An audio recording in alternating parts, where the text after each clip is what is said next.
পানীৰ তলত কক বকাইছে এতিয়া 22খনকৈ জিলাৰ 1254খনকৈ গাঁও। বিপদ সীমাৰ ওপৰে বৈছে ব্ৰহ্মপুত্ৰ আৰু বৰাক। সোৱণশিৰি বুঢ়ীডিহিংসহ 10খনকৈ নৈ বৈছে বিপদ সীমাৰ ওপৰে। বানত আক্ৰান্তৰ সংখ্যা 5,15,039 জনলৈকে বৃদ্ধি হৈছে। চৰকাৰে সাহায্য প্ৰদানৰ বাবে ঠায়ে ঠায়ে কেম্প অনুষ্ঠিত কৰিছে। নিহতৰ সংখ্যা 14 জনলৈ বৃদ্ধি হৈছে। 24 ঘণ্টাত বাঢ়নী পানীত 2 জন লোকৰ মৃত্যু হৈছে। 12,610.27 হেক্টৰ কৃষিভূমি এতিয়া বানৰ কবলত পৰিছে।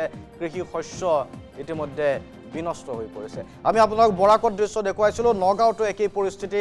নগাঁও জিলাত আমাৰ সতীৰ্থ বাহাৰুল উপস্থিত আছে। বাহাৰুলৰ ওচৰলৈকে যাব বিচাৰিছোঁ। বাহাৰুল, নগাঁৱত বান পৰিস্থিতি কি ধৰণৰ, কি দৃশ্য দেখুৱাব, কিমান সংখ্যক গাঁও বানত আক্ৰান্ত হৈছে আৰু তাত কি ধৰণৰ ব্যৱস্থা গ্ৰহণ কৰা হৈছে বানাক্ৰান্তক উদ্ধাৰৰ বাবে? হয়, নিশ্চিতভাৱে শান্তনু, আমি একমাত্ৰ NB নিউজে পুৱাৰ ভাগৰ পৰা যি ডবগা আৰু যমুনামুখৰ যি বানাক্ৰান্ত অৱস্থা বা তেওঁলোকৰ যি পৰিৱেশে আমি দেখুৱাইছিলোঁ আৰু আমি দিনটো ইয়াৰ বাতৰি ইয়াৰ পৰা কৰিছিলোঁ আৰু আবেলি পৰত এতিয়া আমি সন্ধিয়া সময়ত এতিয়ালৈকে আমি এখন নাৱৰ ওপৰতে আছোঁ আৰু এতিয়াও সামগ্ৰিক পৰিৱেশ দেখুৱাই আছোঁ। এতিয়ালৈকে কিন্তু বানৰ যি পৰিৱৰ্তিত হোৱা নাই, একেই আছে। কিছু কিছু ঠাইত যদিও কমিছে কিন্তু এতিয়ালৈকে যোগাযোগ বিচ্ছিন্ন হৈছে। মই কেমেৰা পাৰ্চন পবিত্ৰক প্ৰথমতে মই দেখুৱাবলৈ অনুৰোধ কৰিম, যোনটো ৰাস্তা মূল পথ আছিলে সেই মূল পথছোৱাতে দেখা গৈছে এতিয়ালৈকে কিন্তু যান বাহন আবদ্ধ হৈ আছে, কিন্তু এতিয়ালৈকে এই অঞ্চলৰ পানী কিন্তু কমা নাই।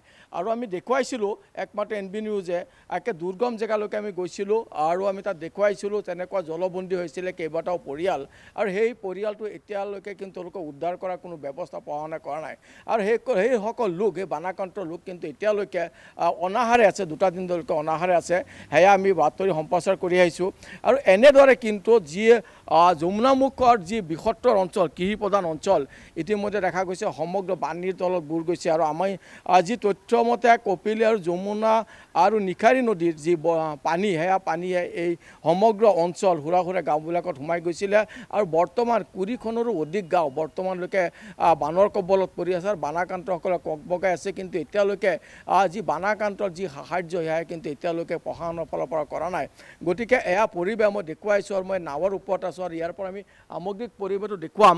কেমেৰা পাৰ্চন পবিত্ৰ যদি পাৰে লেন্সটো মোৰ চাৰিওফালে যি গাঁৱৰ বানাক্ৰান্ত যি এৰিয়া, এই এৰিয়াবিলাক দেখুৱাবলৈ অনুৰোধ কৰিছোঁ। আৰু নিশ্চয় শান্তনু আপুনি দেখা পাইছে। গতিকে এনেকৈ বৃহত্তৰ অঞ্চল এতিয়া সম্পূৰ্ণ জলমগ্ন হৈ পৰিছে, এটা সাগৰ সদৃশ দৃশ্য।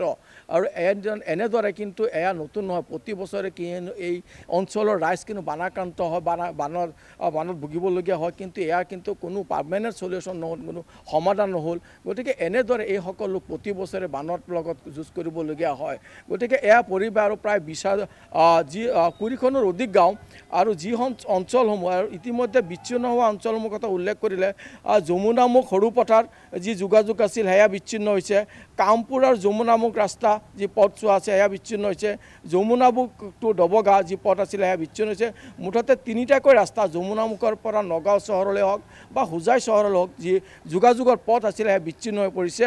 আৰু যি যাতায়াতৰ কাৰণে অৰ্থাৎ এতিয়ালৈকে খাদ্যৰ নাটনি হৈ যাব পাৰে, কিয়নো কোনো যান বাহন কিন্তু ভিতৰলৈ প্ৰৱেশ কৰিব পৰা নাই যমুনামুখলৈ। গতিকে মানুহে হয়তো এই অভাৱ অনাটনৰ মাজত এতিয়া দিন কটাবলগীয়া হ'ব পাৰে, কিয়নো এতিয়ালৈকে বানৰ যি অপৰিৱৰ্তিত কোনো পৰিৱৰ্তন হোৱা নাই, অপৰিৱৰ্তিত অৱস্থাত আছে।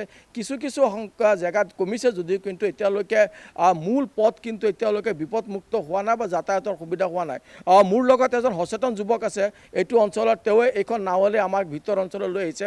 মই তেওঁৰ পৰা কিছু তথ্য জানিবলৈ বিচাৰিম আৰু মই জানিব বিচাৰিম যে এইটো অঞ্চলত এতিয়ালৈকে আমি পুৱাৰ পৰা বাতৰি পৰিবহণ কৰি আছিলোঁ, কিন্তু এতিয়ালৈকে কোনো ৰিলিফৰ ব্যৱস্থা কৰা নাই আৰু তেনেকুৱা সাহায্যৰ কোনো ব্যৱস্থা কৰা নাই। আপোনাৰ তাত কি আছে তথ্য, সিহঁতে কি পাইছে আপুনি ইয়াত? চাওক, প্ৰথমতে আমি NB নিউজ আৰু আপোনালোকৰ সকলোকে ধন্যবাদ জনাইছোঁ। পুৱাৰে পৰা আপোনালোকে আমাৰ এই ভিতৰীয়া অঞ্চলসমূহৰ যি বানত বিভীষিকা আপোনালোকে দেখুৱাই আছে। চাওক, যি মুহূৰ্তত বানপানী প্ৰতি বছৰে বাৰিষা হোৱাৰ লগে লগে আমাৰ বুকুখন কঁপি উঠে, কাৰণ বাৰিষা হোৱাৰ লগে লগে বানপানী আহিব।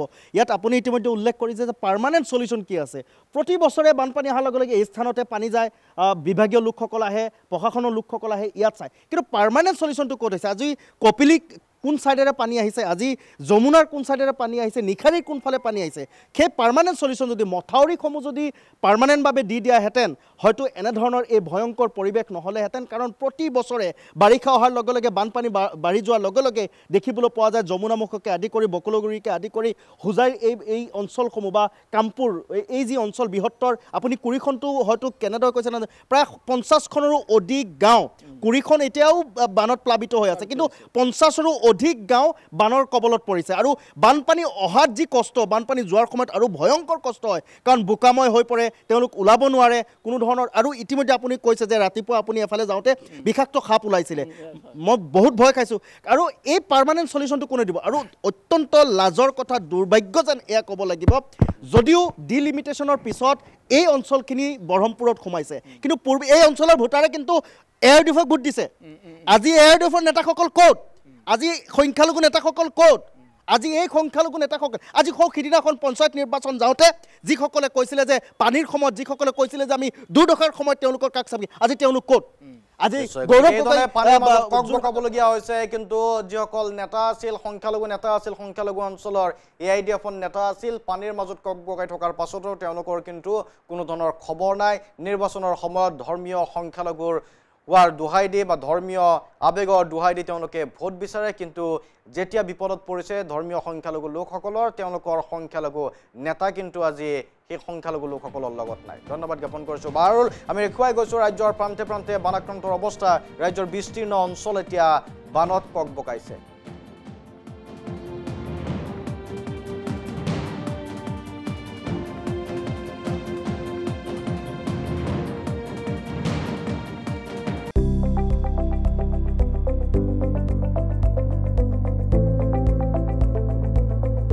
NB নিউজ, সহজ সৰল ভাষাত নৱভাৰতৰ কথা।